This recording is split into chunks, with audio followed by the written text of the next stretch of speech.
Welcome back to ADHD Whiskey. My name is Matt, and in today's video, I'm going to help you make the decision of a lifetime. Even if you do find yourself in this proposed situation and you don't think it's the decision of a lifetime, I still need you to look back at this video with fond thoughts and think, Matt, thank you for doing that. For both of us. Today's video, a bourbon skirmish. A bourbon skirmish between two stags, damn it. A bourbon skirmish between two Stagg Juniors that you could still find on the shelf today, if you're lucky enough to live in one of the states that's been dropping all of the Buffalo Trace whiskey. It's not very often that we find ourselves in a predicament that we might be looking at a shelf wondering what Stagg Junior to buy. But based off the comments in my Weller single barrel video, a lot of the states are seeing giant dumps of Sazerac products. Therefore, you might see two different batches of recently released Stagg whiskey, and you might have to make that choice. Which one do you want? 26A or 25C? There's only one way to make the decision properly, and that's to listen to me. Looking at the bottles, you'll see that they're basically identical. They both have horny racks on them. They both say Stagg. Neither of them says Junior, which is a big mess up in my book. 129.3, 125.6. The 26A coming in a little bit hotter than the 25C. Both barrel proof and both unfiltered. Same general shape, same general weight, same girthiness. Their behinds were meant to be together. Basically two identical bottles. I guess it's true what they say. It's what's on the inside that counts. Hey Matt. Yeah, question over there? Yeah, Matt, just wondering, do you have a favorite going into this? Do you think that you know which one will win? Great question, super happy I asked.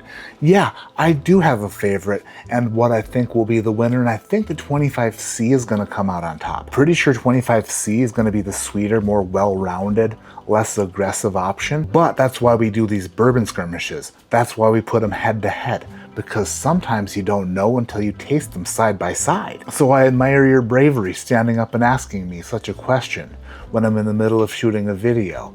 I applaud you for that. Now sit down and shut up while I get into this bourbon skirmish. Any other questions, go ahead and put them in the comments section down below this video. Glass number 1, glass number 2, glass number 1 on the nose. There's no hiding nor denying that this is a barrel strength Buffalo Trace product.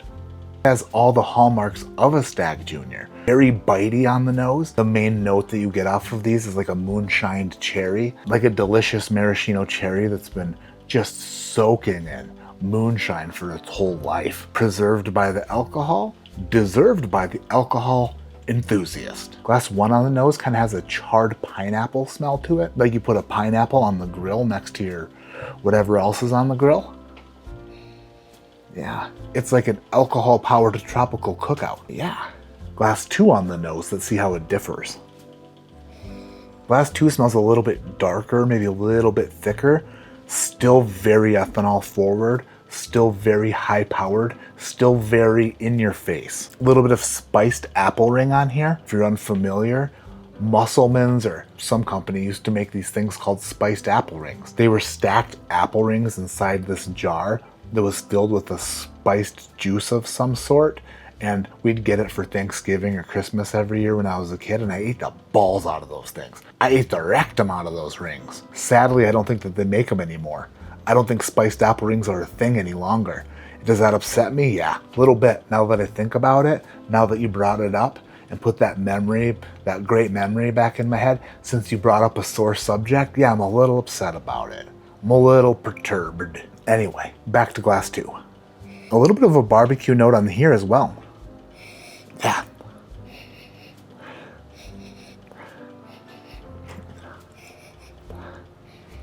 Going back and forth, there are some slight differences on the nose of these two pours. This one seemingly a little bit thicker and darker. This one a little bit sweeter, a little bit more tropical. But the only way to properly determine which one you need to buy if you're standing in a liquor store waiting on this guy, staring at the shelves, is for me to put them inside of myself. I'm doing this for you. Glass 1 down the hatch.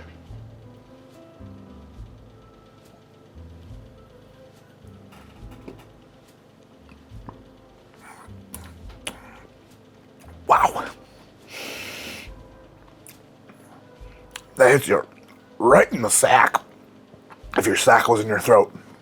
I had my first sip of whiskey for the day, and she big. The palate mimics the nose. Ethanol forward, followed by char and moonshine cherry. Then a little bit of that tropicalness on the back. But what's really sticking around, what's really lingering on the sides of the palate here is this kind of like a barrel char. It's laying there like the charcoal at the bottom of your Kingsford grill that you haven't cleaned in 7 years. Just sitting there. Now that I've properly tuned my palate, I need to go back into glass number 1 to really dictate, that's not the word, to really get a better feeling for it. I need to dive back in and really immerse myself into the process. So bear with me while I dive deep into glass number 1.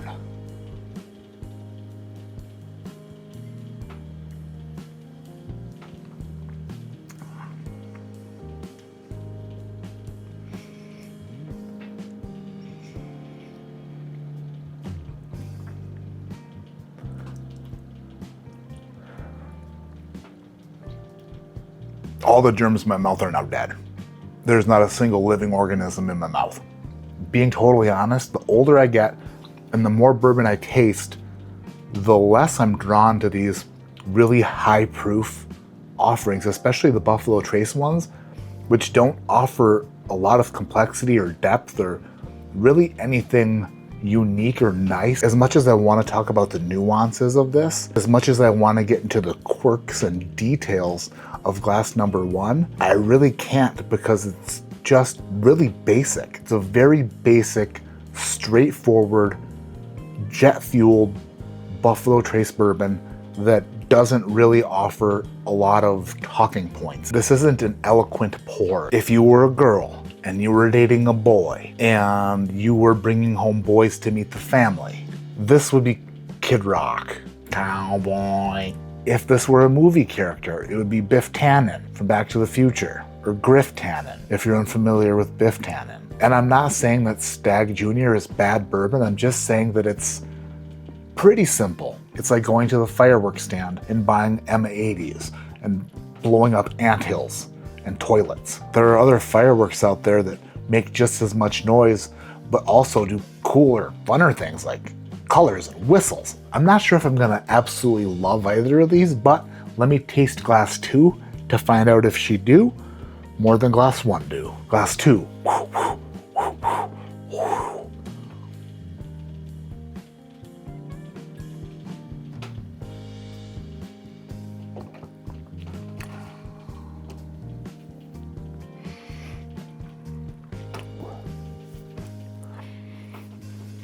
Yeah.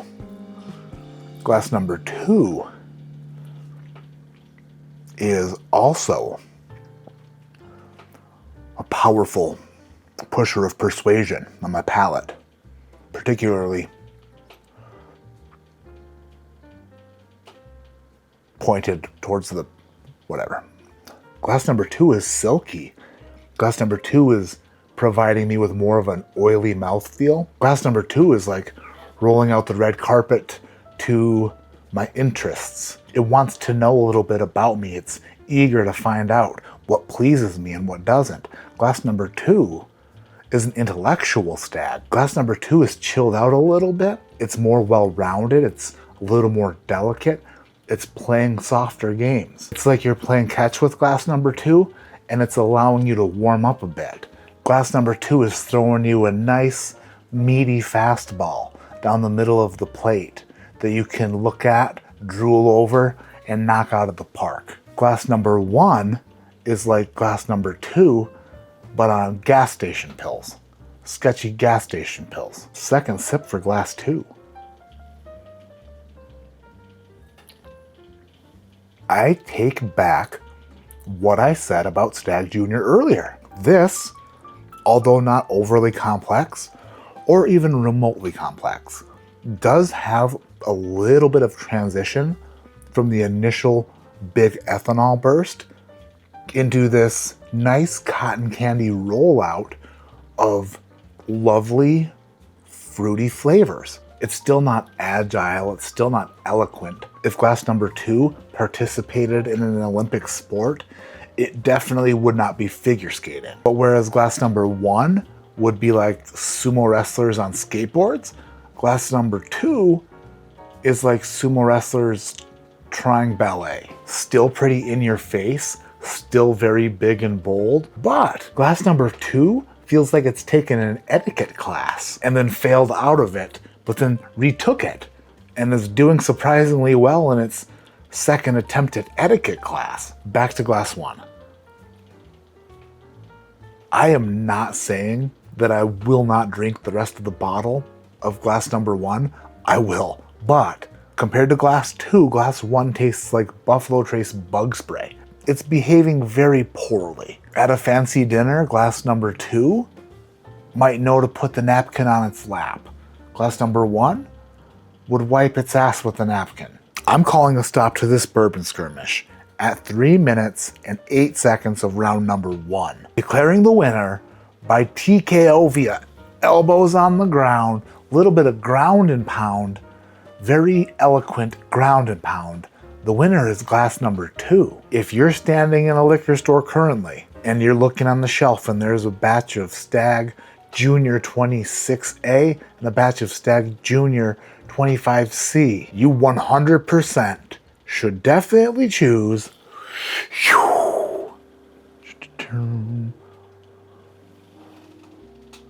25C. They are who we thought they were. That's how you do a bourbon skirmish, damn it. That's how you perform a bourbon skirmish flawlessly. And by flawlessly, I mean I've been recording for 46 minutes. And you're gonna get about an 8-minute video. So maybe a few flaws. Hit the thumbs up if you haven't. Subscribe to the channel if you're not subscribed. That would mean the world. Become a patron if you want to support the channel financially. Leave a comment down below. I've heard Stagg 25D is the bomb diggity. I don't have a bottle of it, but if you have 26A or 25C, do you agree with me? 25C, pretty friggin' nice. 26A, yikes. My name is Matt. This is ADHD Whiskey. Like I always say, keep your head in the clouds, but your mind on hydration. Hydrating is so important. I found out this recently. I do have like a $5,000 emergency room bill for a kidney stone that developed out of nowhere, which was a byproduct of dehydration, which reminded me the importance of hydration. Also, hydrating things that need water, like plants and your children. But also, I had this barrel back here. And when I moved the studio around and switched it around and changed things around, the barrel, this Jack Daniel's barrel back here, was in terrible shape. It was in bad shape. It was so wiggly and wobbly and it was about to fall apart, and I was like, not on my watch, bitch. So what have I been doing? Been watering my barrel. I water it every day. Little spray thing that my wife uses on my kids' hair, and I also use on my kids' hair, but less effectively. Been borrowing it every day and just spraying down my barrel. And the staves have been expanding. And what once was a loosey-goosey barrel of bullshit about to fall apart into a big problem on the floor is now a sturdy nerdy. Look at that. Look at that. You hydrated bitch. Hydrate yourself, hydrate your barrels, hydrate your kids, hydrate your wife, hydrate your plants, and hydrate your neighborhood. Because if your neighbors are dehydrated, no telling what they'll do. Dehydration is the new bath salts, and you don't want your neighbors on dehydration.